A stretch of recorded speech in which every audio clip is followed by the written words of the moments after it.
오늘 성경 말씀 누가복음 19장 1절에서 10절입니다.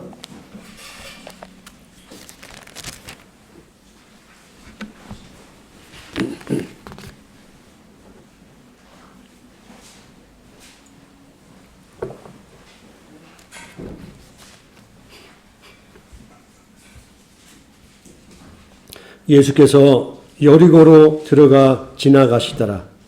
삭개오라 이름하는 자가 있으니 세리장이요 또한 부자라. 그가 예수께서 어떠한 사람인가 하여 보고자 하되 키가 작고 사람이 많아 할 수 없어 앞으로 달려가서 보기 위하여 돌 무화과 나무에 올라가니 이는 예수께서 그리로 지나가시게 됨이러라. 예수께서 그곳에 이르사 쳐다보시고 이르시되 삭개오야 속히 내려오라. 내가 오늘 내 집에 유하여야 하겠다 하시니 급히 내려와 즐거워하며 영접하거늘 무사람이 보고 수군거려 이르되 저가 죄인의 집에 유하러 들어갔도다 하더라.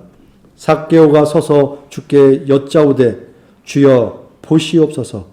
내 소유의 절반을 가난한 자들에게 주겠사오며 만일 누구의 것을 속여 빼앗은 일이 있으면 내 갑절이나 갚겠나이다.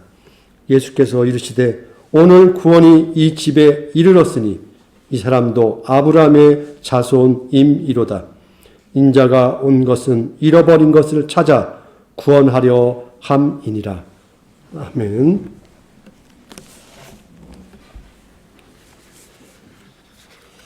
오늘 본문에 삭개오라는 사람이 등장합니다. 삭개오란 이름의 뜻밖에 아주 뜻이 좋습니다. 순수하다, 깨끗하다, 더 나아가서는 의로운 사람이라는 뜻입니다. 놀랍지 않습니까? 그런데 그 이름의 뜻과는 다르게 삭개오라는 사람은 많은 사람의 시선을 피하여 마치 도망다니는 사람과 같습니다. 그래서 오늘 여리고성에 예수님이 오신다라는 말을 들었을 때 삭개오도 예수님이란 분이 궁금했습니다. 그분 한번 보고 싶었어요. 그런데 많은 사람들은 그 예수를 보기 위하여 사람들 무리 속에 들어가서 당당하게 예수의 얼굴을 보고자 나갔지만 삭개오는 그 많은 군중들 속에 들어갈 수가 없었다라는 것입니다. 그런데 삭개오는 그 지역의 세리장이었어요. 지위도 나름대로 높았고 돈을 잘 버는 부자였습니다. 그가 사람들의 눈치를 볼 이유가 없지 않겠습니까?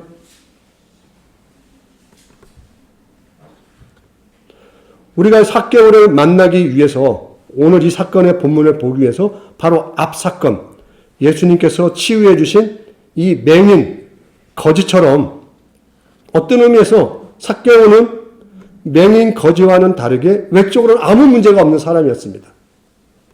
그 지역에 나름대로 지위가 있는 사람이었고 재산이 많아서 사람들에게 충분히 뭔가 눈에 띄고 존경받을 만한 신분의 위치에 있었지만 무언가 앞에 등장하는 외적으로 너무나 자기와 차이나는 이 맹인과 삭개오의 모습은 어떤 의미에서 가장자리에 있는 사람들의 무리와 같았다라는 것입니다. 그럼 어떤 의미에서 이 맹인과 너무 차이가 나는데 같았을까요? 삭개오는 유대인들에게 정치적으로, 민족적으로, 그들이 말하는 신앙의 제의적으로, 도덕적 이유로 꺼리는 직업을 가진 사람이었습니다. 세리들은 미움받는 로마 제국 정복자들을 위해서 세금을 걷어들였고요. 그 세금에는 황제의 초상, 얼굴이 새겨져 있었습니다. 그래서 그 주화를 취급해야 했는데 엄격한 유대인들은 이 황금 주화에 황제의 얼굴이 있었기 때문에 이거 만지는 것만 해도 부정탄다고 생각했습니다. 그 신앙의 결격 사유가 생긴다라고 생각했던 사람들이에요. 그래서 무엇보다도 세리들은 또한 불법과 이자놀이로 자기 주머니를 채웠던 사람들입니다. 물론 부자라고 부러워할 이도 있었겠지만 어쨌거나 삭개오는 같은 민족 유대인들에게 멸시의 대상이었습니다.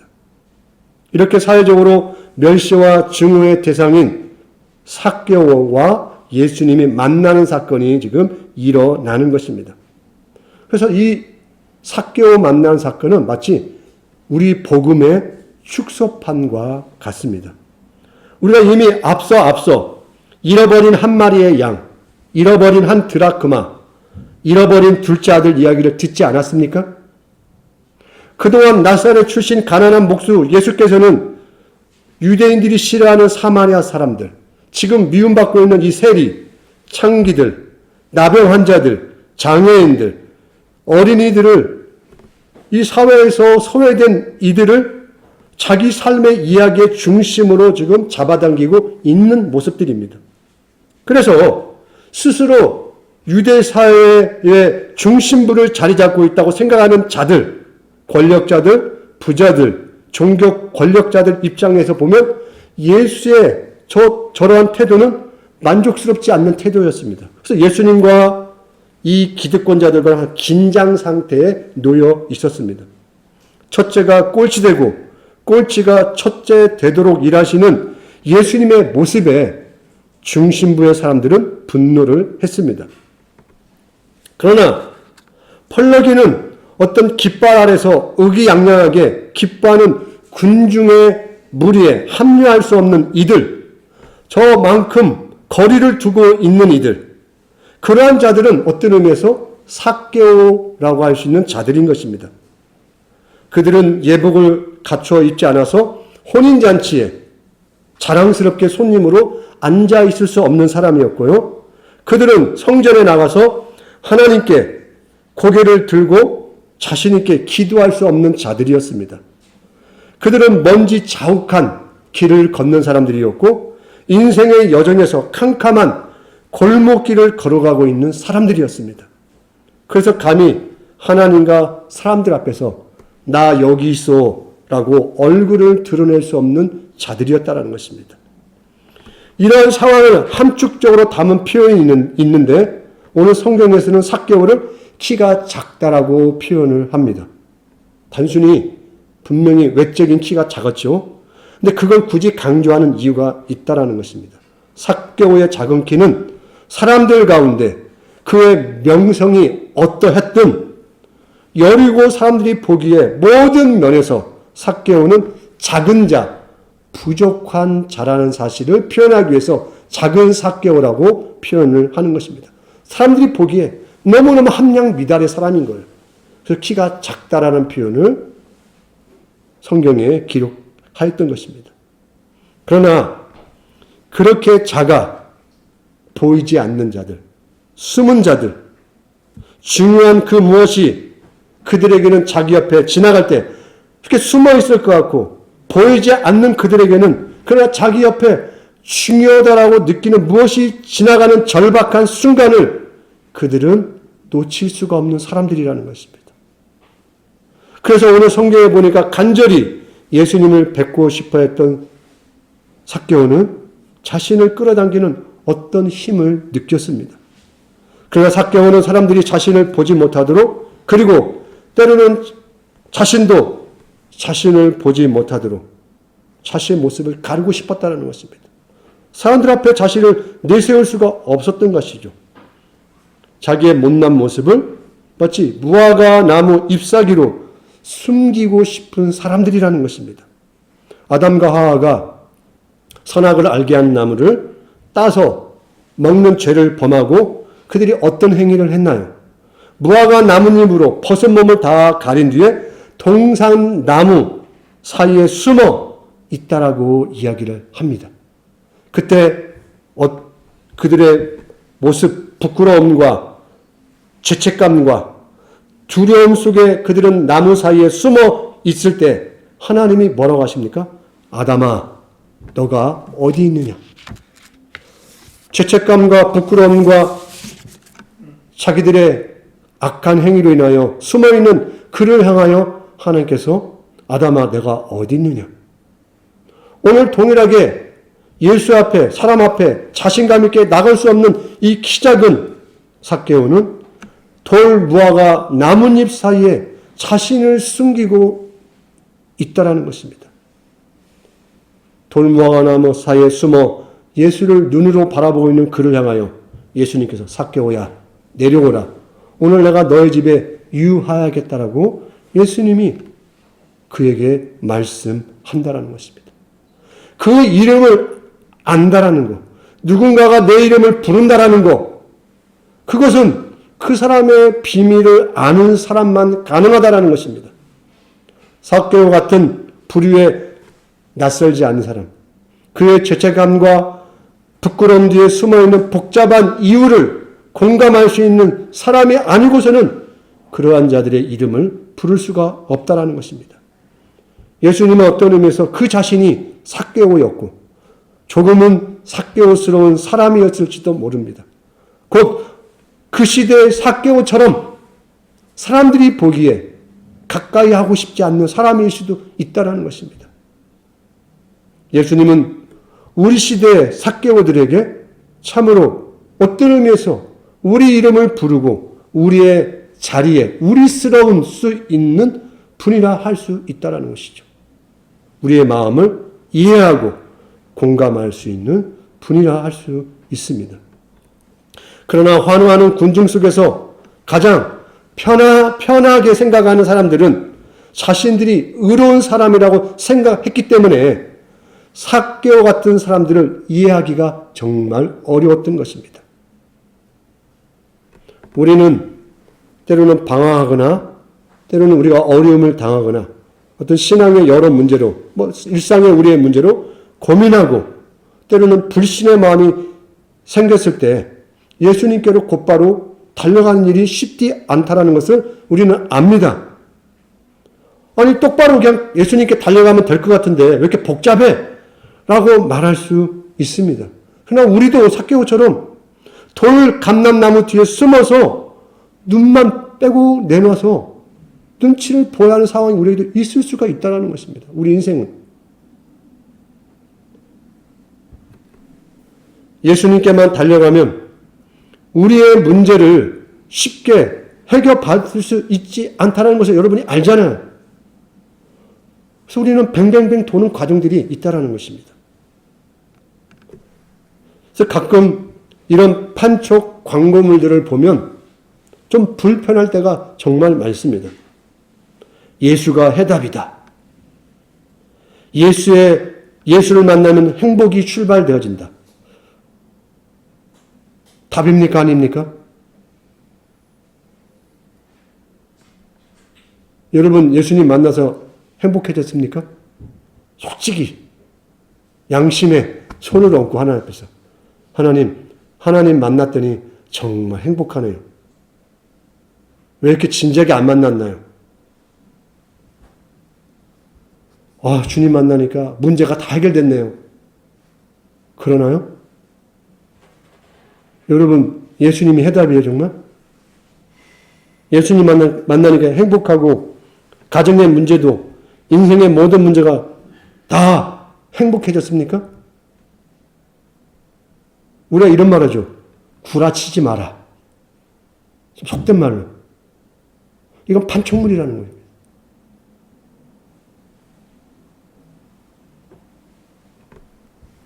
저는 노예예요. 여러분 살아보니까 열심히 믿으니까 해답이 됩니까? 문제가 해결되나요? 우리는 문제 가운데 하나는 정답을 갖고 있다라는 이유로 말미암아 물음에 대해서 관심을 갖지 않는다라는 거예요.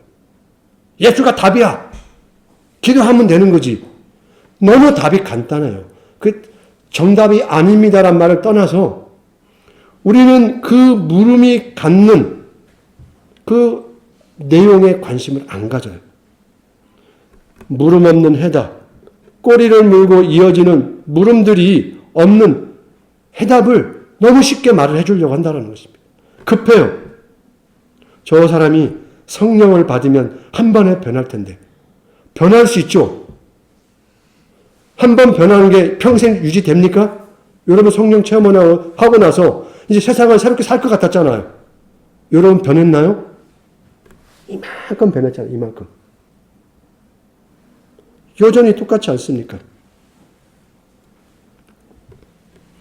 기독교의 진리들이 더 이상 새들이 깃들 수 있는 나무로서의 좀 여유를 갖지 못하고 우리가 빨리 그 새들에게 뭐라도 물고 오라라고 하는 정답만 우리는 요구하려고 너무 서두른다는 것입니다. 우리가 하는 말이 참된 의미와 어떤 의미에서 심과 역동성을 지니려면 물음과 해답들이 서로 뒤엉키는 시간들이 필요하다는 것입니다. 그런 의미에서 삭개오의 인생들이 바로 그와 같다는 거죠. 사마리아 사람들, 앞이 안 보이는 맹인, 미움받는 수많은 사람들이 등장하는 누가복음 속에 있는 사람들. 저게 답인데 왜 저 답을 모르고 저렇게 빙빙빙 돌고 헤맬까? 라고 하는 그러한 많은 자들. 오늘 예수님은 그러한 자들에게 입 한 번에 열어서 먹이시는 분이 아니라 그들을 찾아서 한 사람 한 사람의 물음을 그 지난한 시간을 지내오시는 분이라는 것입니다. 그래서 우리 신앙 가운데 만나는 많은 위기와 그 물음이 나올 때 사실은 새로운 신앙의 한 단계로 들어서는 과정이라는 것입니다.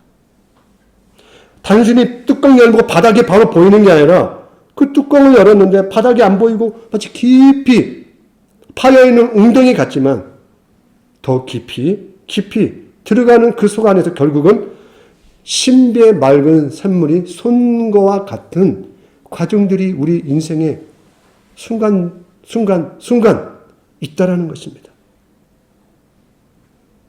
우리는 그래서 나무 사이에 숨어있는 자들, 그게 내가 될 수도 있어요.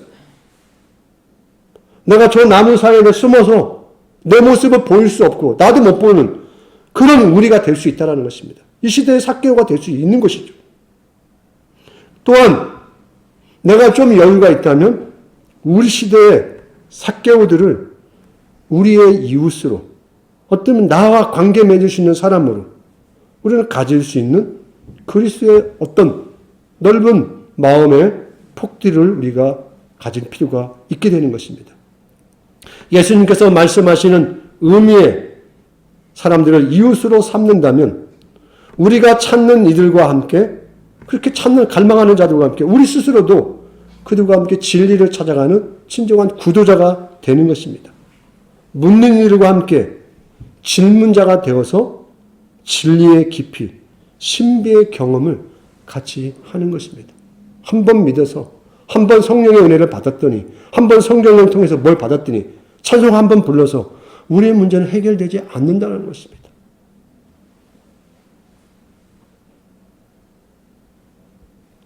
그런 의미에서 예수님은 어떤 의미에 우리들에게 해답이 아닐 수도 있다는 것이죠.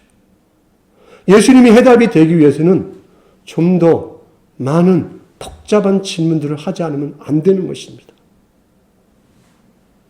유치원에 다니는 아이들이 유치원에 가서 선생님이 사탕을 줬을 때는 기억나는 건 사탕이 기억남지 않겠습니까?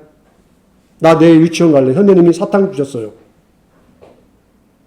그러나 우리 다 큰 대학생이 교수님이 사탕 주셨어요라고 학교 갈 이유를 말한다면 그 아이가 성장한 게 아니잖아요. 여전히 아이인 거죠. 행복하게 갈 수는 있겠죠. 사탕을 먹는다고 생각하고. 그러나 우리 그걸 보고 성숙했다고 하지 않는다는 것입니다. 또한 유치원에서 사탕을 줄 수는 있겠죠. 대학교에서 아이들에게 사탕을 주고 아이들의 마음을 사겠다. 그 순간 그건 사기가 된다는 것입니다. 대학은 아이들의 마음을 무엇으로 사로잡아야 합니까? 학문과 진리로 사로잡아야 하잖아요. 사탕으로 대학이 아이들을 사로잡는 순간 그건 사기가 되는 거죠. 그건 사기꾼이라고 하는 거죠. 근데 유치원에서 아이의 마음을 사탕으로 잡을 때는 사기라고 하지 않아요. 그것을. 아이를 참 잘 다루십니다. 아이의 마음을 참 잘 아시네요라고 한다는 것입니다. 우리는 하나님 앞에 나오는 매 순간순간 침묵의 차가운 시간을 보내든지, 때로는 내가 사는 이 삶의 불확실성, 어리스름한 이 보이지 않는 것 같은 이 답답함, 그래서 이 신앙이 무슨 일을 할 건가? 내 믿음이 도대체 나를 어디로 안내할 건가? 확신과 평안을 누릴 수 없는 이 목마른 것 같은 느끼는 이 답답함. 사실은 이 시간들이 새로운 질문을 하는 시간이 된다는 것입니다. 자라나는 것입니다. 어떤 새로운 하나님의 일하심과 더불어 살아가는 순간에 들어섰다라는 것입니다. 단순한 고난의 문제 해결이 아닌 고난을 안고 새로운 삶의 한 단계로 들어서는 믿음의 순간들을 우리는 매일매일 맞이할 수 있게 된다는 것입니다. 근데 이게 그런 의미에서는 예수 믿으니까 행복하지 않아요라는 말을 할 수 있게 되는 거예요. 어떤 의미에서 그게 신앙생활일 수가 있다는 것입니다. 그러므로 우리가 믿는 신앙은 매일 쨍쨍 비치는 햇살 아래 사는 삶이 아니라 어둡지만 우리의 몸의 어떤 한쪽에 바늘구멍과 같은 실줄기와 같은 빛이 들어오는 것 같다는 것입니다. 저 멀리 떨어져 있는 태양이 나를 온전히 다 비치는 것 같지 않지만 그 바늘 같은 그 실구멍을 통하여 하나님의 빛은 결국 우리의 몸을 따뜻하게, 우리 전체를 환하게 비칠 수 있으시다라는 것입니다. 그러므로 우리 인생에 태양이 가려지는 일식을 만나는 순간을 여러분 겪고 있다면 그러한 불확실성과 고통의 시간, 삭개오처럼 저 돌 무화과 나무 사이에 들어가서 얼굴을 가려야만 한 부끄러운 시간이 있다면 여러분 너무 좌절하지 마시라는 겁니다. 우리 삶에는 반드시 역전이 있다는 것입니다. 소위 어떤 인생 대박 그걸 말하는 게 아니라요. 삭개오가 기대하지 않은 삭개오야 내려오라. 하나님의 일하심의 시간을 우리에게는 만날 수 있는 그런 의미에서 특권이 있게 되는 것입니다. 하나님께로부터 버려지지 않는, 하나님으로부터 나의 이름이 불려지는, 영원히 끊어지지 않는 하나님의 음성의 붙잡음이 우리 모두에게는 있다는 것입니다. 이게 우리의 소망이고 우리의 답인 것입니다. 그러므로 하나님 없는 세상을 뼈저리게 체험하고 있는 사람들, 또한 내가 마치 그와 같은 인생의 어떤 그늘을 지나가고 있는 우리가 있다면 하나님 없는 이 시간은 결국 이렇게 느껴지는 시간들은 성숙의 시간이라는 것입니다. 이게 없이 신앙의 자라남은 있을 수가 없습니다. 하나님의 침묵의 시간은 결국 우리 안에서 새로운 소리를 듣게 하는 시간입니다. 침묵이 있을 때 그동안 듣지 않는 소리를 듣게 되는 것입니다. 예수님은 가장자리 돌 무화과 나무 사이에 자신을 숨기고 있는 자들을 오늘도 중심에 초대하십니다. 예수님께서 선포하신 나라, 예수님을 통하여 예수님과 함께 예수님 안에서 그분을 통하여만 살 수 있는, 그분의 빛을 받지 아니하면 말라 비틀어져 죽을 수밖에 없는 가장자리에 있는 자들을 자신의 빛의 중심의 자리로 오늘도 끌어당기고 있다라는 것입니다. 그래서 예수님께서는 그러한 자들을 식탁에 불러 모으십니다. 그들을 당신 마음속에 담으십니다. 예수님께서 말씀하십니다. 자신의 죄로 슬퍼하는 자들, 하나님이 불쌍히 여겨주시지 않으면 망할 수밖에 없다고 우는 자들, 또 실수하여 또 좌절하여 하나님 앞에 창피해서 나올 수 없다고 믿는 자들, 예수님은 그러한 자들을 잃어버린 한 마리의 양, 잃어버린 한 드라크마, 잃어버린 둘째 아들이라고 여기신다는 것입니다. 바로 그러한 자들이 찾아질 때 우리 주님은 우리 함께 기뻐하며 즐기자라고 말씀하신다는 것입니다. 오늘 우리는 내 스스로가 삭개오를 멀리 떨어져 있는 나와 무관한 사람이라고 생각할 수도 있습니다. 그러나 우리 주변에 있는 저 무화과 나무 뒤에 숨어있는 삭개오들, 때로는 그 뒤에 숨고 싶은 우리, 이 모든 자를 향하여 우리의 이름을 부르시는 예수 그리스도의 소리, 이 소리가 오늘 하루, 앞으로의 인생에 여러분의 끈이 되시기를 부탁드립니다. 예수님은 우리의 인생의 해답이지만 그 해답은 내 주머니에 쉽게 들어오지 않는다. 바로 그 해답이 해답답도록 하나님이 우리 가운데 일을 하실 것입니다. 무화과나무의 뒤에 숨을 일도 있을 것입니다. 숨을 때는 숨으시기 바랍니다. 그러나 부를 때는 기쁨으로 뛰어내려오시기를 간곡하게 부탁드리겠습니다. 기도하겠습니다. 사랑의 아버지 하나님, 인생의 길이라는 건 너무 쉽지 않고 간단치 않고 그저 우리 예수님 앞에 나오면 기쁘고 즐겁고 답이 되어지고 세상 만사 형통하는 게 아니라는 것을 우리는 이미 알고 있습니다. 그리스도를 통하여 참으로 우리가 깨달아야 할 새로운 한 단계의 더 나은 믿음의 길로 나갈 수 있도록 우리를 인도하여 주옵소서.